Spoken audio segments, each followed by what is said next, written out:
Halo pemirsa, selamat datang kembali di Suara Air, podcast resmi dari Kemitraan Air Indonesia bekerja sama dengan Perum Jasa Tirta 1 yang mendengarkan dan menyuarakan air, mengalirkan cerita, wawasan, dan solusi dari berbagai pemangku kepentingan di sektor air.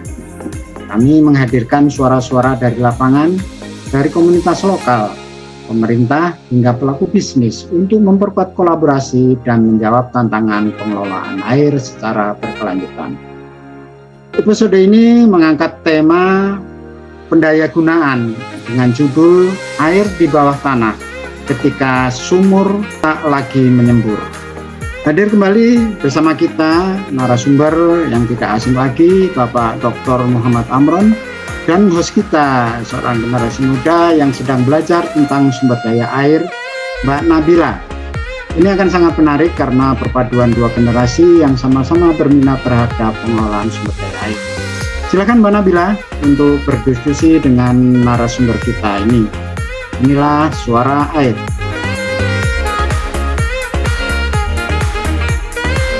Baik, terima kasih Pak Usman. Dulu cukup gali 2-3 meter, air pun menyambut. Kini bor menembus puluhan meter, masih kering, sunyi, dan keruh. Tanah perlahan turun, bangunan retak, jalan terbelah. Bukan gempa, tapi karena kita menyedot jantung bumi terlalu dalam. Air di bawah sana menangis. Tak sempat pulih, sudah kita kuras kembali. Halo teman-teman, kembali lagi dengan saya Nabila untuk episode kali ini sesuai dengan tema yang tadi dibacakan oleh Pak Usman, dan kita kembali lagi dengan narasumber kita yaitu Bapak Amron. Bapak Amron, halo Pak. Halo juga, apa kabar Nih, Pak. Nabila? Iya, baik Pak. Bapak apa kabar? Oke, sehat, terima kasih. Pak Amron, saya mau tanya nih Pak, kenapa ya Pak sekarang di beberapa kota itu orang-orang bilang sumbernya makin dalam Pak, tapi airnya malah semakin sedikit. Bukankah semakin dalam sumur harusnya airnya makin banyak Pak? Bagus sekali nih Nabila. Itu tandanya bahwa air tanah kita mulai kritis. Setiap hari kita menyedot, tapi lupa mengisi ulang. Dan ini banyak kota besar seperti Jakarta, Semarang, hingga Bandung mengalami amblesan karena air tanahnya diambil melebihi kapasitas isi ulangnya. Ini yang disebut overekstrasi. Seperti itu Pak.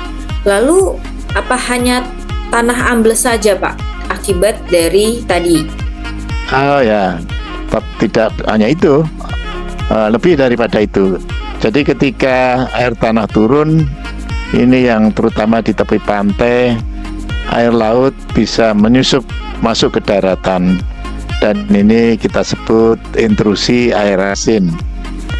Di pesisir, air sumur menjadi payau, bangunan retak, saluran air terputus. Ini bukan hanya masalah teknis ya, tapi krisis air bersih yang serius.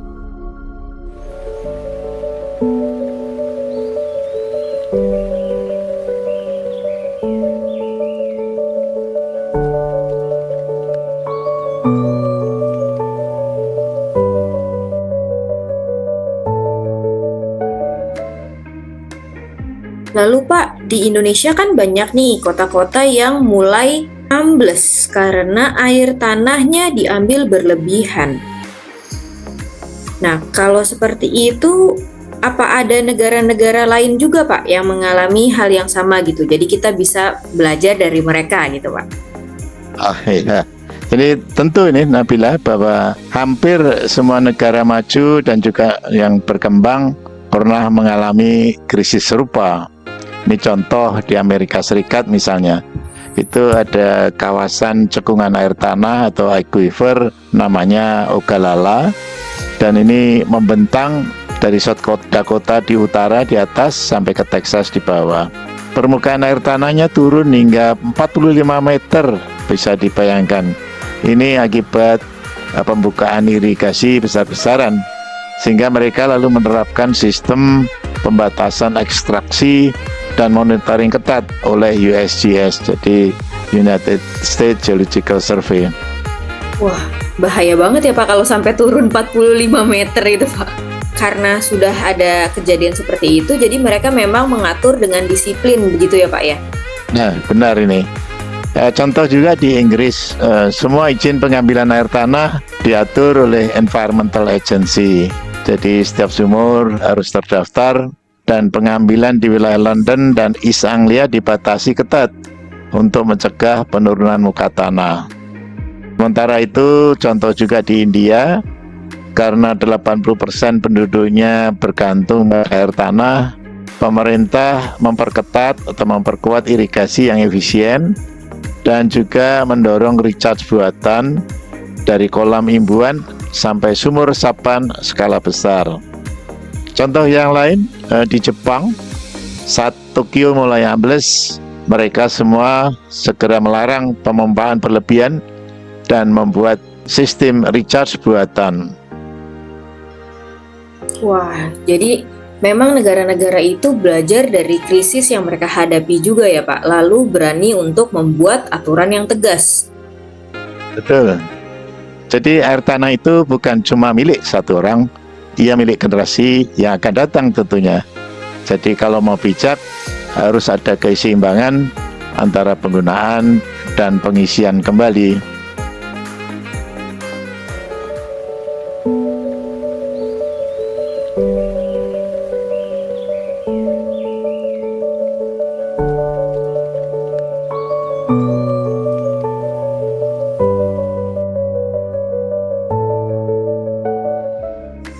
Baik, jadi kalau tadi kan di negara-negara lain itu kan mereka punya peraturan-peraturannya sendiri ya Pak untuk masalah-masalah yang mereka hadapi. Nah, kalau kita nih Pak, bagaimana cara agar kita bisa untuk mengambil air tanah, tapi air tanah kita tetap terisi nih Pak?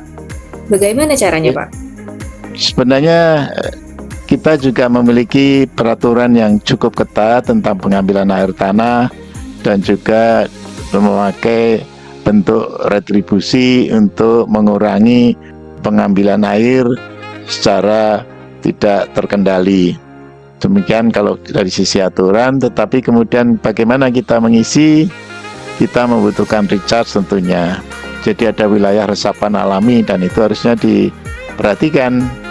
Nah, ini sayangnya banyak zona resapan yang sudah berubah jadi pemukiman, jadi tertutup beton atau aspal. Jadi juga air hujan yang seharusnya meresap malah langsung lari ke selokan.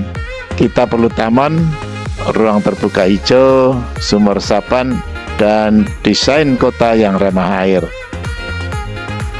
Nah, kita kan tinggal di kota nih Pak. Sesuai dengan tadi yang Bapak katakan kan resapan-resapan daerah itu kan udah dibangun jadi permukiman-permukiman. Berarti kan banyak di kota-kota besar nih Pak.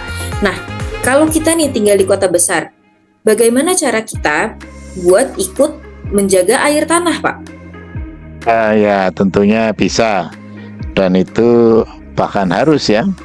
Mulai dari yang kecil, jadi itu hemat penggunaan, memasang keran yang irit, tanam pohon di halaman, dan juga bisa membuat lubang biopori. Pemerintah juga bisa mengatur izin sumur bor, membuat zona konservasi air tanah, memberi insentif bagi bangunan yang punya sistem resapan. Jadi pelajarannya jelas Nabila, bahwa negara-negara besar pernah mengalami salah langkah, tapi mereka belajar, memperbaiki dan bertindak. Dan dengan demikian kita tentunya juga bisa, dengan kebijakan, dengan kesadaran, dengan kepedulian. Air tanah adalah tabungan hidup kita. Jangan biarkan ia habis sebelum anak cucu sempat menikmatinya. Waduh, berarti air tanah nih memang tidak terlihat, tapi dampaknya sangat nyata ya Pak bagi kehidupan sehari-hari terutama ya Pak. Berarti mari bijak menggunakannya dan berani mengisi kembali. Tapi ya Pak, kalau kita tinggal di kota besar, kita juga bisa ikut menjaga air tanah tadi seperti Bapak katakan sebelumnya ya Pak ya. Ya, betul tadi seperti yang telah saya sampaikan. Mungkin juga mari kita simpulkan bersama ya, air tanah adalah cadangan vital yang tidak terlihat. Overekstraksi menyebabkan amblesan, bahkan intrusi air asin ya, dan kerusakan struktural. Recharge area harus dilindungi, bukan ditutup beton. Konservasi air tanah harus dilakukan bersama oleh warga, pengembang, dan pemerintah. Baik, berarti kita sebagai masyarakat, walaupun kita tinggal di kota, air tanah itu seperti tabungan kita. Jadi, kalau diambil terus tanpa diisi, ya bisa habis. Gitu ya Pak ya? Ya, tepat sekali. Jangan menunggu krisis untuk mulai bijak. Kita harus menjaga air yang tak terlihat, karena dampaknya akan sangat nyata.